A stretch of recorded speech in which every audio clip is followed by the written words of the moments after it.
Today we will discuss the theory of simple bending chapter. First, we have studied previous sessions bending moment and shear force diagrams, and also what do you mean by beam. Beam is the longitudinal section which carries the load perpendicular to its section. These beams are subjected to bending moment and shear force, which vary from the section to section. In previous session we have seen beams when it is loaded we have to calculate the bending moment and shear force, and also we observed this bending moment and shear force varies from point to point. Wherever the load changes then bending moment and shear force also changes. To resist the bending moment and shearing force, the beam section develops stresses. To resist this bending moment and shear force, beam will develop a stresses. The stresses means it is internal resistance developed against the force. What are the stresses in the beam? There are the two stresses developed. One is the stress produced to resist the bending moment is called the bending stress. When bending moment occurs, to resist that stress will develop. That stress is known as a bending stress. That is also known as a flexural. Flexural term is used to related to the bending.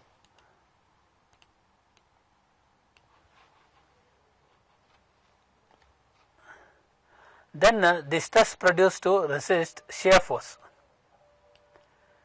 is called the shear stress. Two types of stress what we are going to discuss in this chapter. That is, one is bending stress, second one is shear stress. We will see how shear stress distribution in the beam, this rectangular beam, T section and I section. Let us discuss first simple bending. What do you mean by simple bending? If a length of a beam is subjected to a constant bending moment and no shear force or zero shear force, then the stresses will be set up in that length of the beam is due to the bending moment only, and that length of the beam is said to be pure bending or simple bending. If it is a bending moment is constant and shear force is zero, that type of situation there will be what we can call it as a pure bending or simple bending. Let us take an example, that is the bending moment in a beam is uniform throughout and shear force in the beam is 0. Bending moment is uniform and shear force is 0 in case of a simple bending. Let us consider an example for pure bending. This is the beam carrying an point load W at a distance of A from the left support and A from the right support. It is a symmetrically loaded. Since it is symmetrically loaded, as discussed in previous sessions, it will take RA will take half of the load, RB will take a half of the load. Therefore, total load W plus W 2W divided by 2, that is equal to W, RA is equal to W, RB is equal to W. Now, to draw a shear force diagram, this shear force at B is RB value, that is drop as shown, and then shear force will be constant up to the C point, and then for this W, RB value, W is added minus W plus W, which becomes a 0. One upward force W and downward force is also W. W minus W is 0. Therefore, shear force at C is equal to 0. Then shear force at D, from C to D, no shear force. You can observe here 0 because no load is added in between D to C. Therefore, shear force is 0 between the D to C. Then again at D, this point load W, and it remains constant up to A. This is the shear force diagram for the given beam.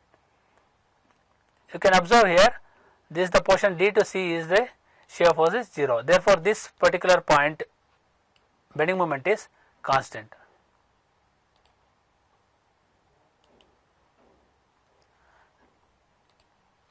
Let us draw the bending moment diagram. Bending moment at B is 0. Bending moment at A also 0 for simply supported beam.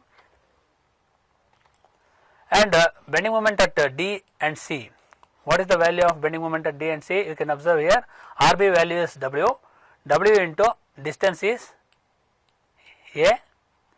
From C to B is A. Therefore, W into A. WA is the bending moment at C, which is anti-clockwise.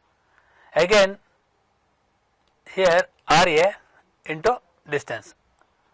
RA into distance is, RA value is W, into distance is A, W into A, WA. Therefore, bending moment at D and C is WA, WA. What we can observe here, bending moment is constant between D to C, and it is increasing from A to D as well as B to C. If we join these points, we will get this bending moment diagram. You can observe here, bending moment is constant between D to C. There is no shear force. Shear force is 0 at this point D to C, but bending moment is constant. This type of situation is known as a pure bending.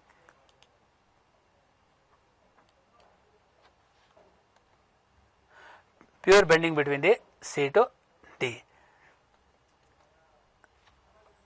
You can observe here, when load is applied, on the beam, definitely it will bend like this. When it bends, if you see the cross sectional details of the beam, it will be having in compression at the top and tension at the top. Central point, there is 0 stress.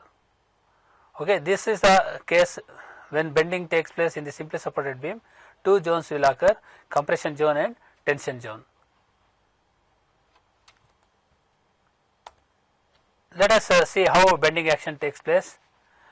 When load is applied on the beam, then beam will bend. When it bends, you can observe here, this is bending downward. This is known as a sagging. Okay, when moment is applied like this, then bending moment occurs as a sagging bending moment. You can observe here, top fibers will compress.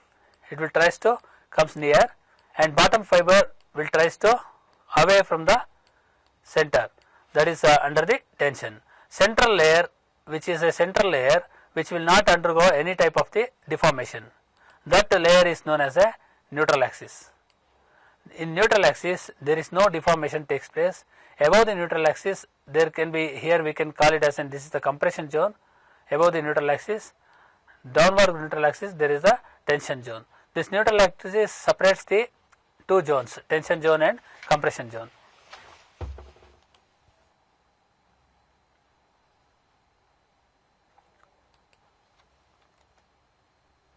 This is the neutral layer, and you can observe from this figure, this is the stress diagram, where what we can observe, top fibers are under the compression, sigma c is the compressive stress, and bottom fibers are under the tension, sigma t. In between that central layer, neutral axis, there is 0 stress. This is the case for the sagging bending moment. When in case of a cantilever beam, it will have a hogging bending moment. When hogging bending moment occurs, we can see here, bending moment direction will be like this, movement direction is, therefore top fiber will be under the tension, bottom fibers will be under the compression. Bottom fibers will tries to comes near, and top fibers stretches. Therefore, it is the reverse case in this case.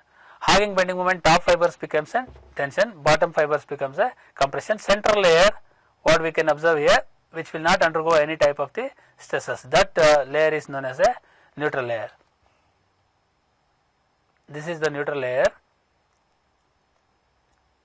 If we draw the stress diagram, you can observe here, it is the reverse case, sigma T, it is the tension at the top fiber, sigma C, bottom fibers are under the compression, at the center neutral axis, stress is 0. This is the hogging bending moment.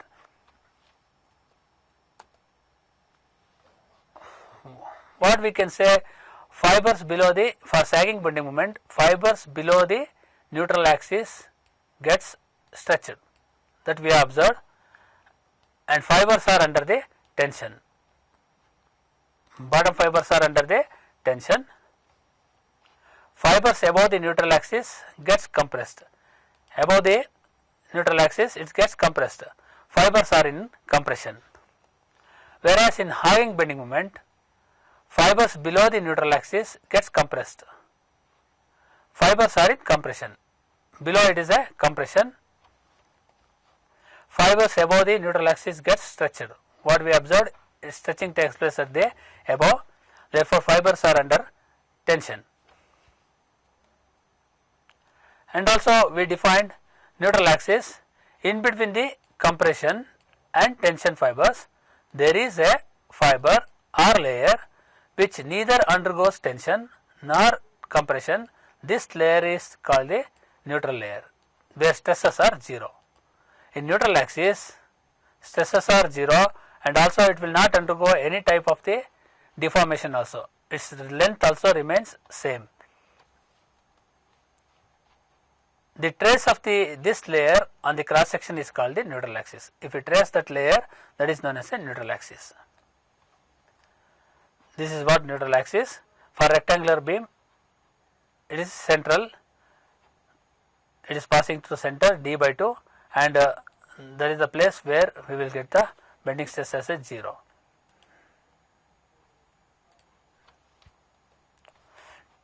Neutral axis coincides with the horizontal sinusoidal axis of the cross section. And also very important is, at neutral axis bending stress is 0, that divides the compression zone and tension zone. Next move on to the bending theory. See how it, if we apply the constant bending moment, bends to a radius r, the top fibers of the beam will subjected to tension. The bottom fibers of the beam will subjected to compression, and also somewhere between the two there are the points at which the stresses is 0. What we observed, bottom fiber and top fiber, in between that one layer is there, in which we will observe we have observed stress is 0. Locus of all the point is termed as the neutral axis. The radius of curvature r is then measured to this axis, and also the neutral axis will always pass through the center of area of the centroid. The maximum tension and compression will be at the outer surface.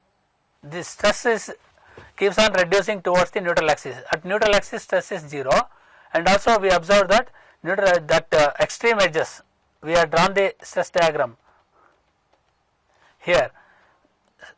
At the extreme fiber it is maximum, and it is reducing towards the neutral axis, and it is again increasing and maximum at the extreme fibers. Therefore, stresses at the extreme fibers is maximum.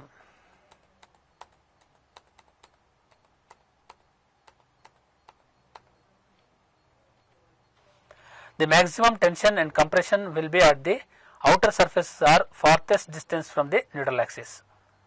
This is one more important point.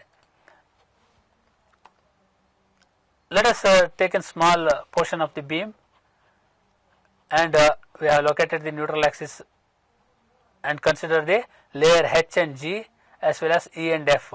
E and F is the bottom fiber, HG is the top fiber, and neutral axis is CD, and consider the distance, some distance phi bar distance A and B layer. If apply the moment, pure bending, then we can observe here top fiber H and HG is increased to H dash and G dash, its length is increased, and bottom fiber E and F, you can see here it is reduced to E dash and F dash, whereas CD, that is neutral axis layer, which remains same, and also this A and B also increased to A dash B dash.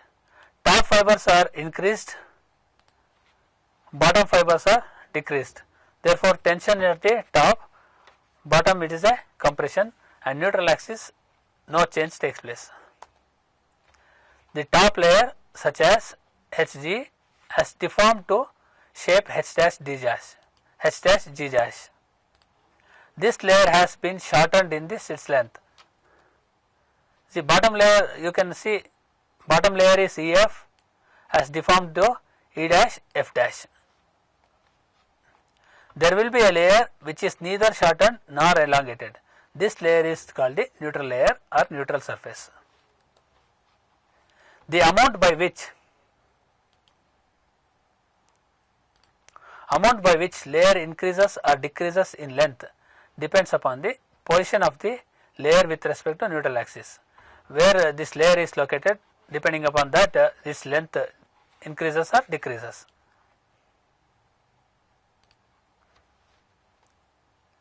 What are the assumptions made in simple bending?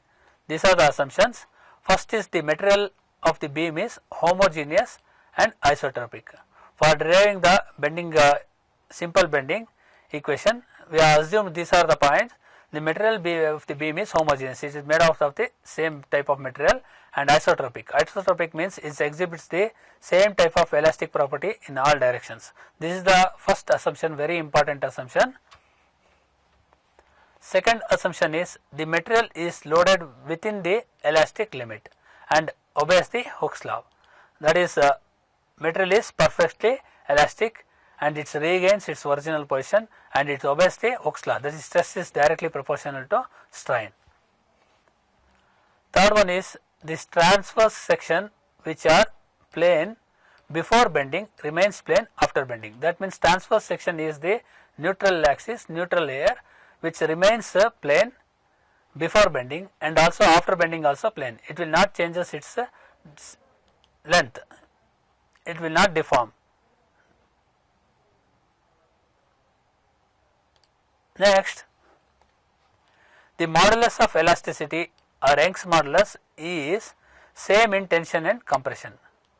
In case of tension as well as compression, this modulus of elasticity remains same, it will not changes its value.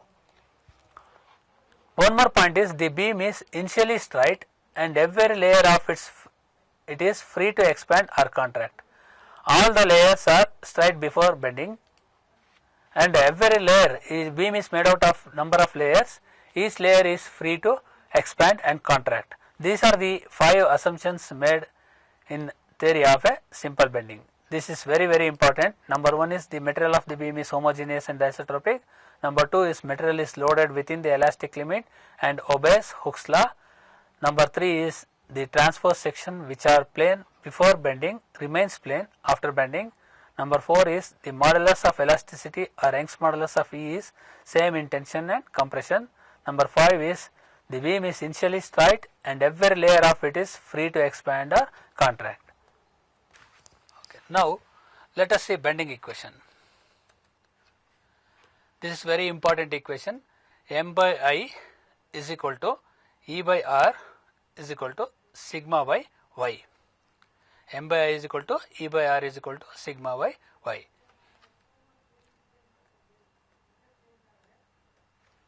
Where M is the bending moment,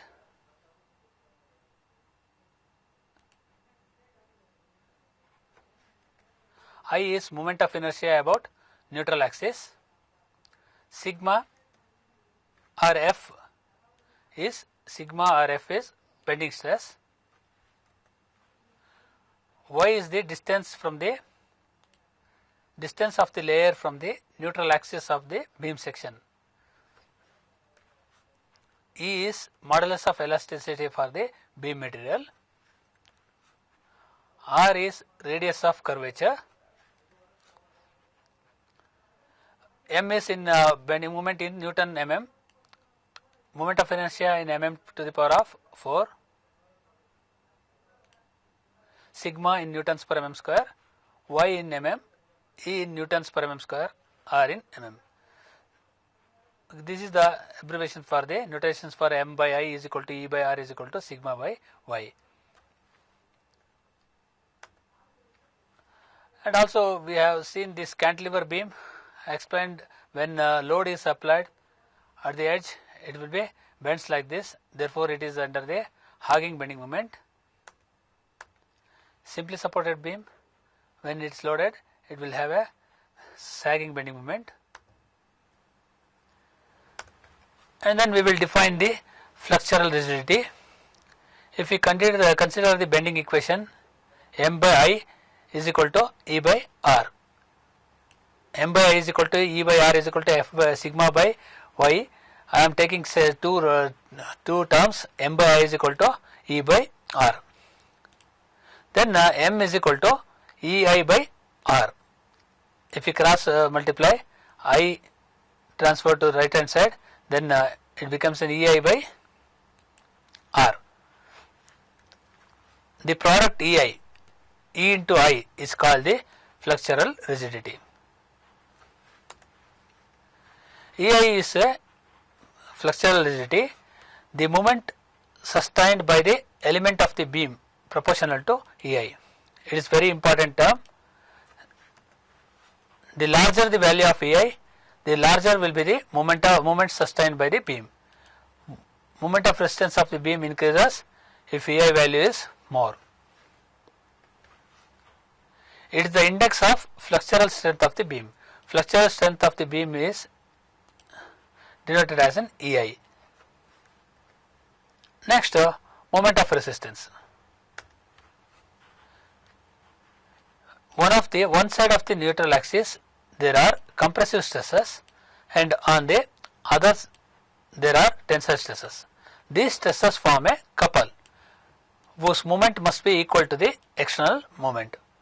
Whatever the external moment developed because of load, that is resisted by the internal moment, which forms in the form of a couple. This is known as a moment of resistance. The moment of this couple, which resists the external bending moment, is known as a moment of resistance.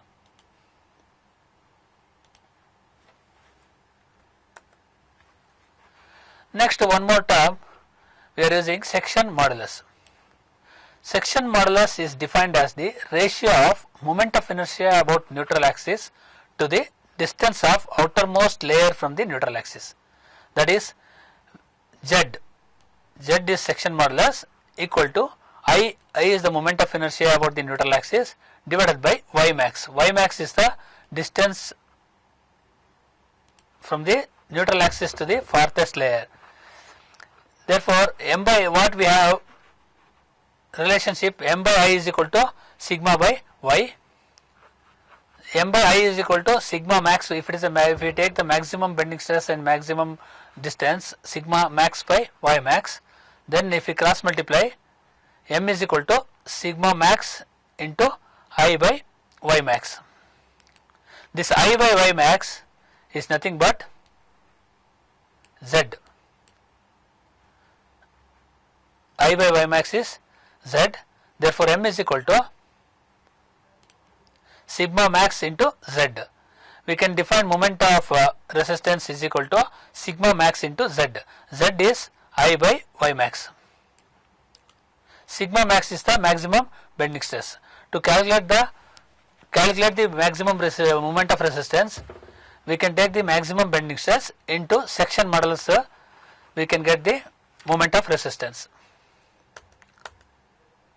Therefore, Z is equal to moment of inertia about neutral axis divided by distance of the fastest point from the neutral axis.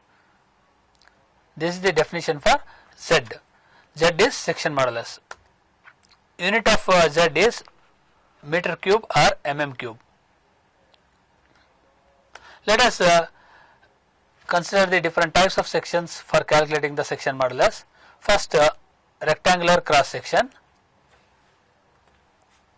This is the rectangular section with B width B and depth D, and its neutral axis is located at distance of D by 2 from the bottom, or it will be D by 2 from the top. Maximum distance Y max is the D by 2. If neutral axis is not center, then we have to find out the Y max by locating the centroid. Here, since it is a rectangular section, Y max is D by 2. See now, Y max is D by 2, Ixx, moment of inertia about neutral axis is BD cube by 12.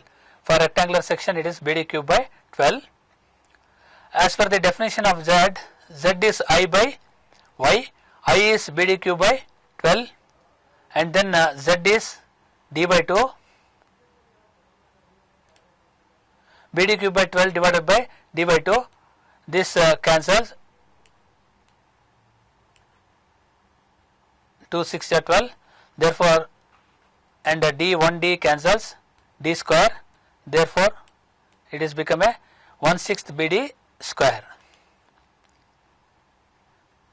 Therefore, section modulus for the rectangular section is equal to 1/6 BD square mm cube. Okay, if it is in rectangular section is given in the problem, you can directly calculate Z by using the 1/6 BD square. This is about the rectangular section.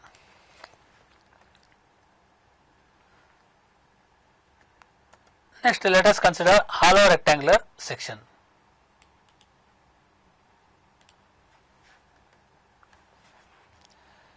This is outer dimension of the hollow section is D, depth is D, and B is the breadth of the outer dimension, and in the inner dimension we can consider as in small d and small b. Then center of this up to neutral axis, it is D by 2, Y max is D by 2 since it is rectangular. Now Y max is capital D by 2, and Ixx is BD cube by 12 minus BD cube by 12. BD cube by 12 means outer moment of inertia, B capital B into D cube by 12, and then small BD cube by 12 is inner hollow section. Hollow section depth is small d and width is small b. Then BD overall we will consider as an overall as a solid. In this hollow section BD cube by 12 minus it, then we will get the 1/12 of BD cube by capital BD cube by 12 minus small BD cube by 12. This is the moment of inertia about the neutral axis. As per the definition of Z, I by Y maximum, that is I is 1/12 of BD cube by 12 minus BD cube by 12 into 2 by D. If we simplify, we will get Z as a capital BD cube by BD cube minus small BD cube divided by 60. This is the section modulus for hollow section. Next, circular section. Let us consider a circular section of diameter D. Y maximum is from the neutral axis, it is D by 2. Y is D by 2. Ixx is for circular section, moment of inertia about neutral axis is pi d to the power of 4 by 64. Therefore, I by Y, pi d to the power of 4 by 64 divided by D by 2, that becomes an pi d cube by 32. Section modulus for circular section is pi d cube by 32.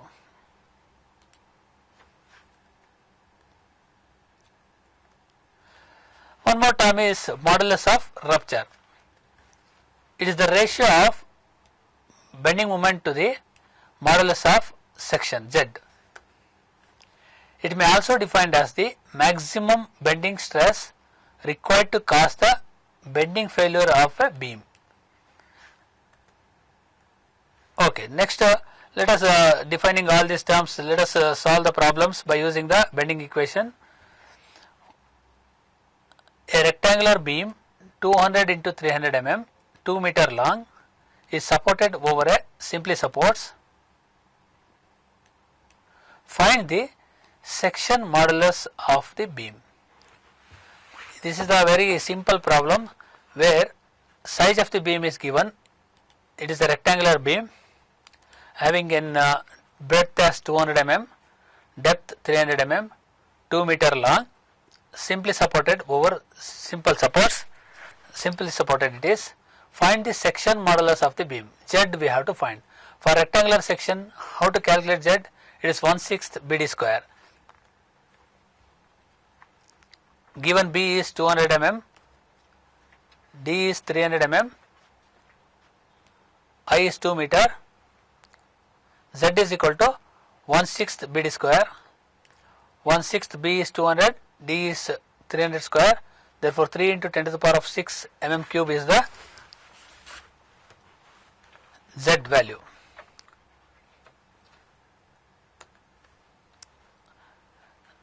M by I neutral axis is equal to sigma B by Y.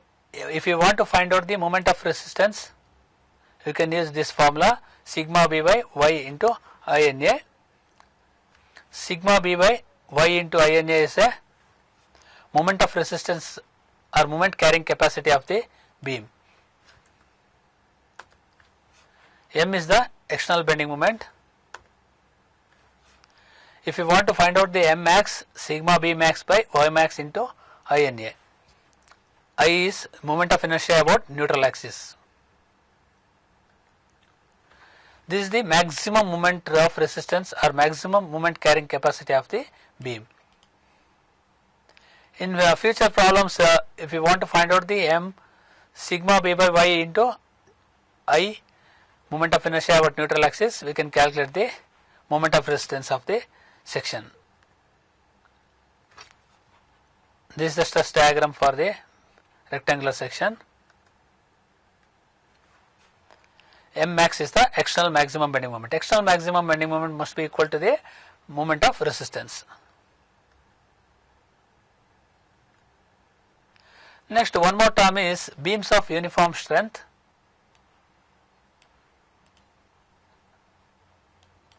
To maintain the same stress throughout the beam, the cross-sectional area of the beam is reduced towards the support for simply supported beam. What we have observed, bending moment is maximum at the center and support it is 0. That is why we can reduce the sections, sectional cross-sectional details at the support, and center we can make a maximum, so that we can get the beams of uniform strength. The wastage of beam material is avoided. If we are doing like that, wastage of material is avoided. The beams which bending stress is same at all the cross sections is called the beams of uniform strength. The beam in which bending stresses is same at all cross sections is called the beams of uniform strength. What are the methods used to avoid the wastage? One is keeping the width constant and varying depth, or keeping the depth constant and varying the width. These are the two concepts can be used. For solving the problems, we have to recall the previous unit. There are the 4 cases what we are considered. Simply supported beam carrying an central point load, for which maximum bending shear force and maximum bending moment. Maximum shear force is W by 2, maximum bending moment is WL by 4. For uniformly distributed load, simply supported beam carrying an uniformly distributed load throughout its span, maximum shear force is WL by 2 and maximum bending moment is WL square by 8. Point load carrying an cantilever beam carrying an point load at its free end, maximum shear force is W and maximum bending moment is W into L. And then cantilever beam carrying an uniformly distributed load throughout its length, maximum shear force is W into L and maximum bending moment is WL square by 2. These are the 4 cases, this is very important for solving the problems related to the bending stress. Let us consider one example. A rectangular beam 300 mm deep is simply supported over a span of 4 meter. What UDL the beam may carry if the bending stress is not exceed 120 newtons per mm square? Take I is equal to 8000 into 10 to the power of 4 mm to the power of 4. It is a rectangular beam 300 mm deep, span is 4 meter. UDL W we have to calculate. If bending stress is not exceed 120 newtons per mm square, sigma or F is given, bending stress is given. Take I is equal to 8000 into 10 to the power of 4 mm to the power of 4. When problem is given, we have to analyze the problem properly. What are the data given that have to written according to the notations. Then what are the formula you know that you have to write down. Then comparing the data given, you have to solve the problems. What are the formulas already we have discussed?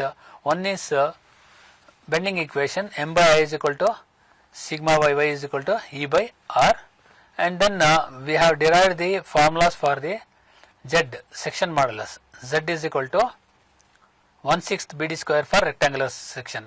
Most of the problems will be given in the rectangular section, or sometimes it is circular section. Since rectangular section here it is given, to calculate the section modulus for the rectangular section, Z is equal to 1/6 BD square. Then in the problem for calculating the Z, B and D both should be given.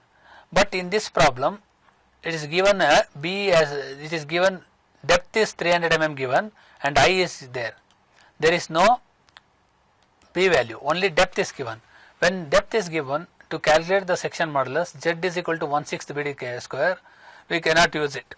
Then a fundamental formula for the Z is Z is equal to I by Y.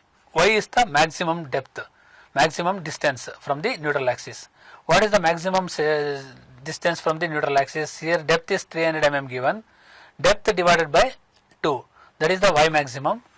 Therefore 300 divided by 2 is 150 mm, depth we will get, Y we will get, Y maximum is equal to 150 mm. Once we have the Y and I by Y is the Z value. Z we can calculate easily by I by Y. Like that first we have to see the problem, and then what are the possibility to calculate the required details.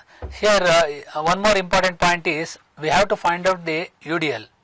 For calculating the UDL, we should require the M. Since here you can see this formula, it is a simply supported beam carrying an uniformly distributed load.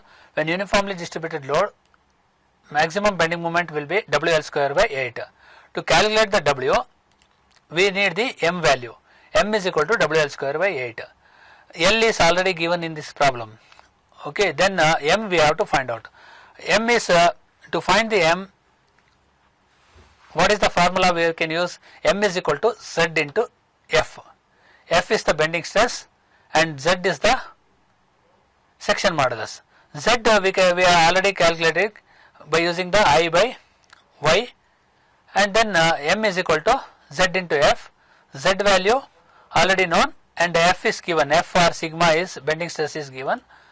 We can find the M. Let us see how to proceed this problem. Given, these are the data given. D is equal to 300 mm, F is equal to 120 newtons per mm square, span L is 4 meter, I is 8000 into 10 to the power of 4. First step is find the Z. Z is equal to I by Y max. Y max for rectangular section is D divided by 2. 300 divided by 2. We know the I value and the Y max value. Therefore, I value is here 8000 into 10 to the power of 4. 8000 into 10 to the power of 4 divided by 150. We will get Z value as a 53333, that is 5,33,333 mm cube.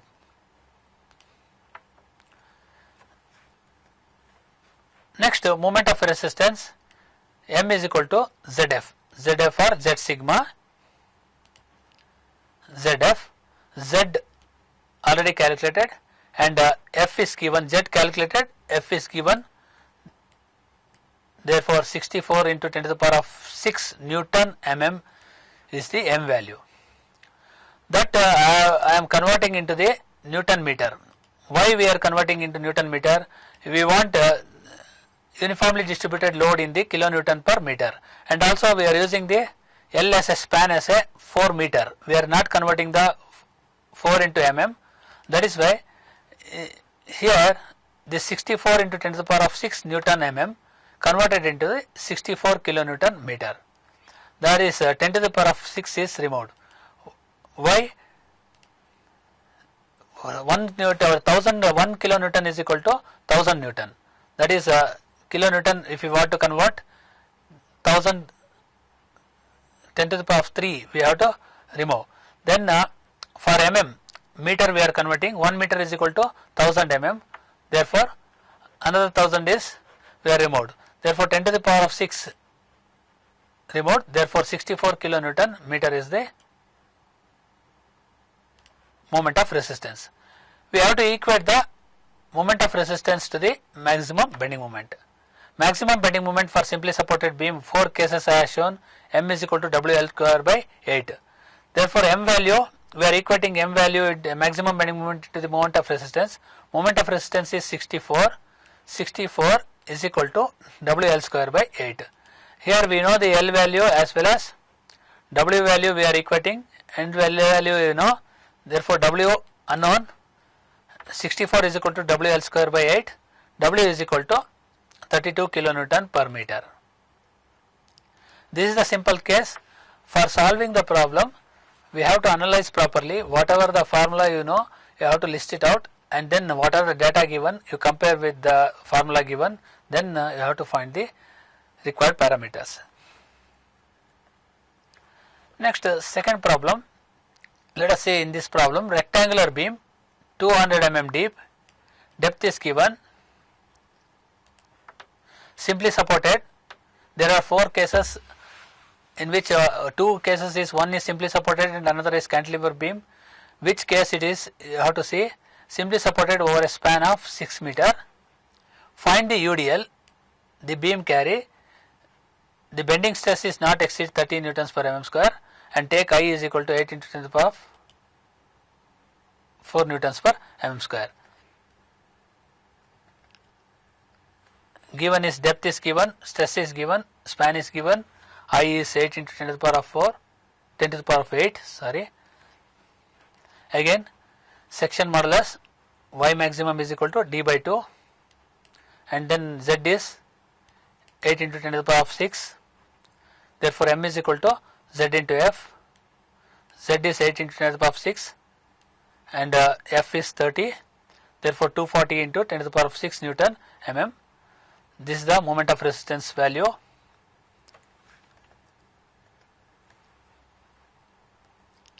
Equating moment of resistance to the bending moment. Therefore, M is equal to WL square by 8. W is equal to 8M by L square. W value is 53.34 kilonewton per meter. Summary. In the next session, we will solve the few more problems. In this session, what are all we have discussed? Let us see. The resistance offered by the internal stresses to the bending is called moment of resistance. This is the one important point. Moment of resistance is the internal resistance developed in the beam. Second point is product of E and I is called the flexural rigidity. That is we have seen E into I is very important term. It is called the flexural rigidity. Third point is the stresses produced at the section of the beam to resist the bending moment is known as a bending stress. The stress produced in the section of beam to resist the bending moment is known as a bending stresses. For simply supported beam, section with a superimposed load will have a tensile stresses at the extreme bottom of the fiber. That is also we observed for simply supported beam. When load is applied, bottom fiber will be having a tensile stress and top fibers will be under the compressive stress. In cantilever beam, tensile stresses are developed above the neutral axis. That is also we observed for cantilever beam, because of it is a hugging bending moment, top portions will be under the tension, bottom fibers will be under the compression. Bending stress is 0 at the neutral axis. This is one of the important point. Bending stress is 0 at the neutral axis. Neutral axis will not undergo any type of the deformation. It will remain plane before bending and also after bending. At the neutral axis, the value of the compressive stress and tensile stress is 0. This is also very important.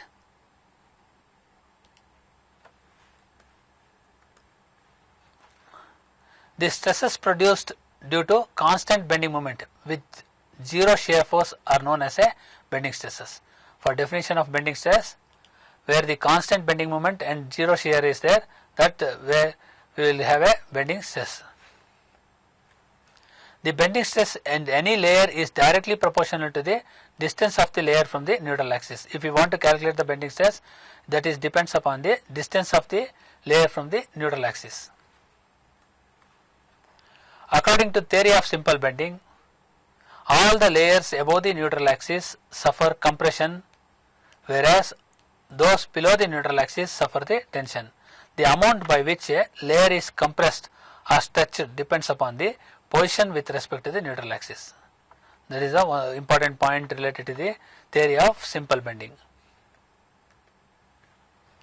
The bending stresses on the neutral axis is 0. The product of EI is called the flexural rigidity. The moment of resistance is also defined as the maximum moment which can be carried by the given section for given maximum value of the stress. This is the one of the important definition for the moment of resistance. The section modulus is defined as the ratio of moment of inertia of the section to the most distant part of the section from the neutral axis. That is, section modulus is equal to I by y maximum. That is the definition for the section modulus. These are the very important point, and also you should know the what are the assumptions made in the theory of the simple bending. 5 assumptions were discussed, and also one more point is bending equation. That is the important. These are the important point what we have discussed in this session. Next session we will solve the problems related to the bending stress, as well as we will take up the shear stress distribution in the beams. Thank you.